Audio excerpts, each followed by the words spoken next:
Hi friend, homemade রেসিপিতে আপনাদের সবাইকে জানাই অনেক অনেক স্বাগতম। আশা করি আপনারা সবাই ভালো আছেন। তো আজকে একটা মজার রেসিপি বানাবো। তো এখানে দেখতে পাচ্ছেন ছোট ছোট চেঙ্গের বাইশ, ছোট ছোট চেঙ্গের পোনা, একেবারে ছোট ছোট দেখতে পাচ্ছেন। এই চেঙ্গের বাইশ দিয়ে একটা মজার রেসিপি বানাবো।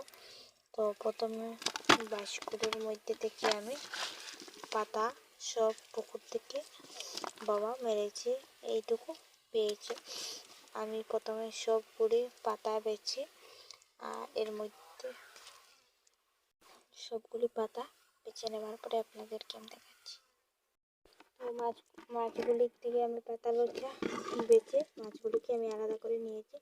এখন মাছগুলি বাটির মধ্যে নিয়ে নেওয়ার পরে আপনাদেরকে আমি দেখাচ্ছি। মাছগুলো নিয়ে আমি বাটির মধ্যে স্বাদ মতো লবণ দিয়ে মাছগুলো ভালোভাবে আমি মেখে নেব। তো মাছগুলো আমি ভালোভাবে মেখে নিয়েছি আর মাছগুলো আমি ধুয়ে নেওয়ার পরে আপনাদেরকে আমি দেখাচ্ছি।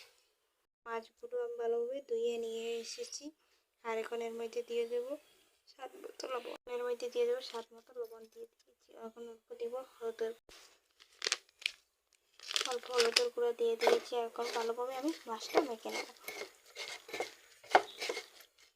মধ্যে হলুদ আর লবণ দিয়ে মেখে নিয়েছি আর এখন আমি তেল দিয়েছি। তেলটা গরম হয়ে গেছে, এখন মাছগুলো দিয়েছি আর এখন মাছগুলো সব ভাজা করে নেব। ভাজা করে নেওয়ার পরে আপনাদেরকে আমি দেখাবো।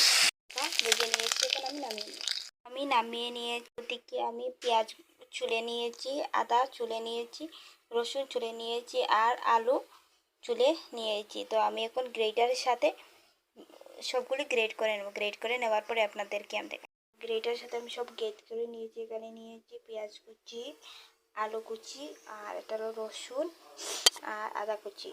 ওদিকে কড়াইটা বসিয়ে দিয়েছি। তো কড়াইটা গরম হয়ে গেছে, কড়াইটার মধ্যে দিয়ে দেবো তেল। তেলটা গরম হয়ে গেছে, তেলটার মধ্যে দিয়ে দেবো এখন পাঁচফোড়ন। পাঁচফোড়নগুলো কালো হওয়ার পরে দেখাচ্ছি। এখন তেলটার মধ্যে দিয়ে দেবো পাঁচফোড়ন হয়ে গেছে। এখন এর মধ্যে দিয়ে দেবো রসুন কুচি। রসুন কুচিগুলিকে হালকা লাল করে দেবো। কুচি হালকা লাল করে ভেজে নিয়েছি। এখন এর মধ্যে দিয়ে দেবো আলু কুচি। আলু কুচিগুলো একটু লাল করে ভেজে নেব। একটু লাল লাল করে ভেজে নিচ্ছি। এখন এর মধ্যে দিয়ে দেবো আদা কুচি। দিয়ে দেবো আদা কুচিগুলো দিয়ে দিয়েছি। এখন ভেজে নেব। পেঁয়াজ কুচি আদা কুচি মিশিয়ে নিয়েছি আর এখন দিয়ে দেবো পেঁয়াজ কুচি। পেঁয়াজ কুচি দিয়ে দিয়েছি। এখন ভালোভাবে লাল করে আমি ভেজে নেব। এগুলোকে আমি লাল করে ভেজে নেব। ভেজে নেওয়ার পরে আপনাদেরকে স্বাদ মতো লবণ দিয়ে ভালোভাবে আমি আবারও কষিয়ে নেব। পেঁয়াজ রসুন আদা আর পেঁয়াজ রসুন আদা আলু সবগুলি ভালোভাবে লাল করে আমি ভেজে নেব। ভেজে নেওয়ার পরে আপনাদেরকে ভেজে নিয়েছি আর এখন মশলাটা আমি গুলে জন্য আমি নিয়ে নিয়েছি হলুদ গুঁড়ো, জিরা গুঁড়ো আর মরিচ গুঁড়ো। এখন গুলে নেব। ভালোভাবে আমি গুলে নিয়েছি। এখন দিয়ে এখন কষিয়ে নেব। তো এখন আমি স্বাদের জন্য দিয়ে দেবো এখন দিয়ে দেবো অল্প চিনি দিয়ে দিয়েছি আর এখন আবার কষিয়ে দেবো।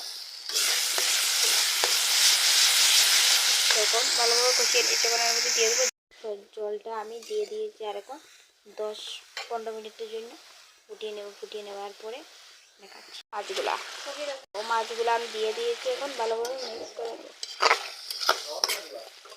এর মধ্যে দিয়ে দেবো দিয়ে গরম মশলাটা দিয়ে দেবো। গরম মশলা দিয়ে দিয়েছি। এখন আমি হালকা নাড়াচাড়া করে নামিয়ে নেব। এখন নামিয়ে নেওয়ার পরে আপনাদেরকে দেখাচ্ছি।